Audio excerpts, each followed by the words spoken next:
पृथ्वीराज चौहान ने बुंदेलखंड को जीतने के उद्देश्य से 11वीं शताब्दी बुंदेलखंड के तत्कालीन चंदेल राजा परमाल पर चढ़ाई की थी।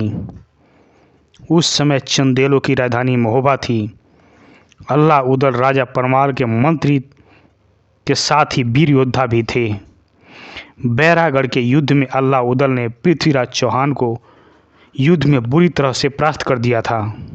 हिंदुस्तान का इतिहास अनेकों वीरों के शौर्य और शासक की गाथाओं से भरा पड़ा है। महाराणा प्रताप, छत्रपति शिवाजी, रानी लक्ष्मीबाई, पृथ्वीराज चौहान और ना जाने कितने ऐसे नाम हैं जिन्होंने इतिहास के पन्नों पर अपनी वीरता का अमिट छाप छोड़ दी हैं।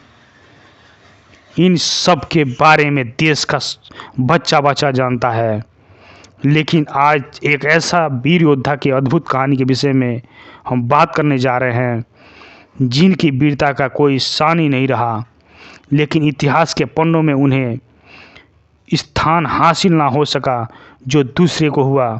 बात कर रहे हैं बुंदेलखंड की मिट्टी में पैदा हुए दो भाई अल्लाह और उदल की। अल्लाह और उदल को भीम का अवतार मानते हैं। 12वीं सदी में बुंदेलखंड के महोबा के दशरथपुरवा गांव में जन्मे ये दोनों भाई बचपन से ही शास्त्रों के ज्ञान और युद्ध कौशल में निपुण होने लगे थे। इन दोनों भाइयों का पराक्रम को देखते हुए इन्हें युधिष्ठिर और भीम का अवतार भी कहा जाता है। अल्लाह और उदल दोनों भाइयों की वीर गाथा आज भी बुंदेलखंड में गाई जाती है और इनमें दोनों भाइयों दक्षराज और दीवला के पुत्र बताया जाता है। दशराज चंदेली वंश के राजा परमाल के सेनापति थे। अल्लाह माँ दुर्गा के परम भक्त थे और कहा जाता है कि उन्हें माँ की तरफ से पराक्रम और अमरता का वरदान मिल चुका था। अल्लाह और उदल दोनों भाई में बहुत ही ज़्यादा प्रेम था। उनकी प्रेम की कहानी हर बच्चा के जुबान पर होता है और अगर एक भाई पर मुसीबत आती तो दूसरा उनके सामने चट्टान बनकर खड़ा हो जाता था। बीतता गया और अल्लाह उदल चंदेल सेना के सेनापति बने। कवि जागनिक की कविताएं अल्लाह खंड में इन दोनों भाइयों की लड़ी लड़ाइयाँ 52 लड़ाइयाँ का वर्णन किया गया है।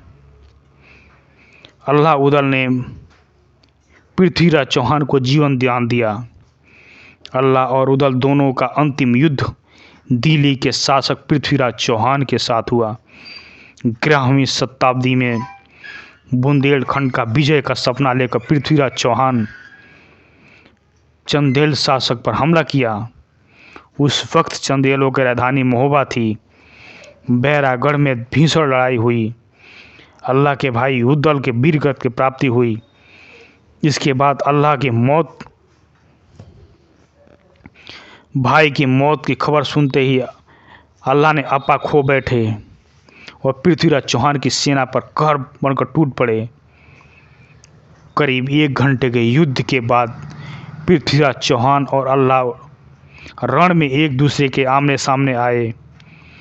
अल्लाह ने भीषण लड़ाई लड़ी, पृथ्वीराज चौहान को हरा दिया। हालांकि कहा जाता है कि अपने गुरु गोरखनाथ के आदेश पर अल्लाह ने पृथ्वीराज चौहान को जीवन दान दे दिया।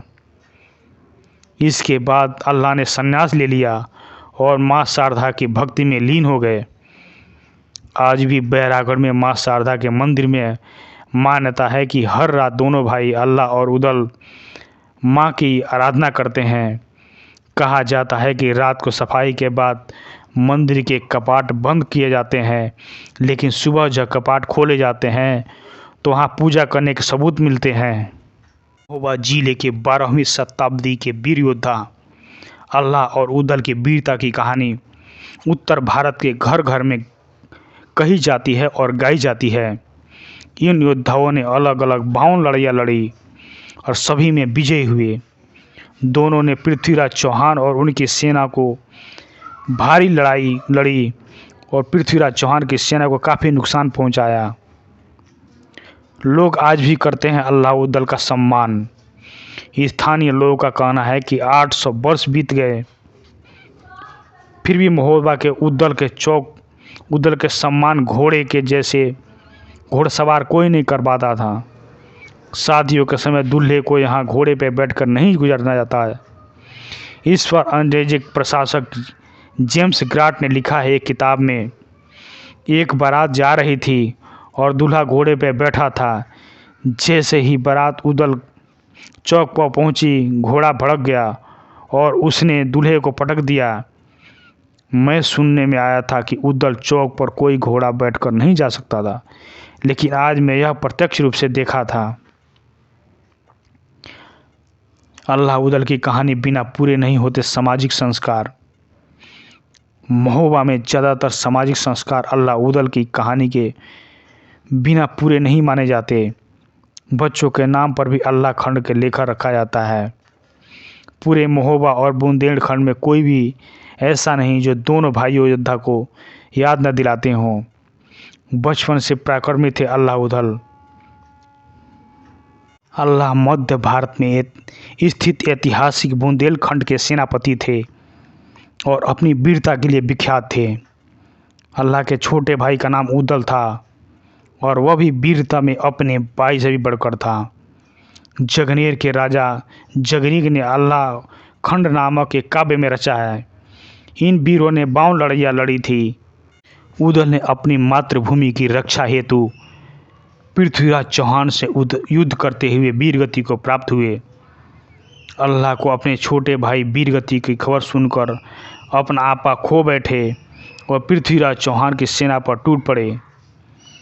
अल्लाह के सामने जो भी आया वो मारा गया। 1 घंटे के घनघोर युद्ध के बाद पृथ्वीराज और अल्लाह आमने सामने आए। दोनों में भीषण युद्ध हुई। पृथ्वीराज चौहान बुरी तरह से घायल हुए। अल्लाह के गुरु गोरखनाथ के कहने पर अल्लाह ने पृथ्वीराज चौहान को जीवन दान दिया और बुंदेलखंड के महान योद्धा अल्लाह के नाम से पंथ स्वीकार कर लिया। अल्लाह चंदेल राज परमाल के रूप में भी जाना जाता है। एक महान सेनापति थे जिन्होंने 1182 ईस्वी में पृथ्वीराज चौहान की लड़ाई लड़ी, जो अल्लाह खंड बाल में अमर हो गया। अल्लाह उद्दल के माता पिता को लेकर गाथा में कोई विकल्प नहीं मिलता। दोनों दशराज और बीवला देवल के पुत्र थे। कन्नौज के पाठ के अनुसार अल्लाह का जन्म दशराजपुरवा महोबा के सीमा पर एक छोटा सा गांव में हुआ था। अल्लाह का जन्म तिथि जेठी दशहरा को बताई जाती हैं। अल्लाह से उद्दल लगभग 12 वर्ष छोटा था। पिता की हत्या के बाद उनका जन्म हुआ था। चंदेलों की इस विशाल सेना को लेकर पृथ्वीराज चौहान भी अपनी सेना में 4 भागों में विभक्त कर दिया। नारनाह और कन्हा समस्त चौहान सेना को सेनापति नियुक्त कर दिया। पुंडीर लाखन सिंह कनागृह कन्ना के मदद के लिए नियुक्त कर दिया। यद्यपि चंदेल भी विशाल थी, तब पृथ्वीराज चौहान की कुछ ऐसी धाक हुई कि सभी घबरा रहे थे। कन्ने ने इस वेग में आक्रमण किया कि दुश्मन के पांव उखड़ने लगे। बहुत ही घोर युद्ध होने के लगा। राजा परमाल देव ने चंदेल से पहले इस 1000 सेना लेकर कलिंजर किले में भाग गए। वीर बखुंडे अल्लाह उद्दल अपने स्थान में ही डटे रहे। वे जिधर जाते उधर मारते मरते लाश ही लाश दिखाई देता। अल्लाह उद्दल के होते हुए प्रथम दिवस के युद्ध में चौहान की सेना की विजयी रही। राजा परमाल चंदेल के किले में भाग जाने के बावजूद उनका पुत्र ब्रह्मजीत युद्ध क्षेत्र में मौजूद था।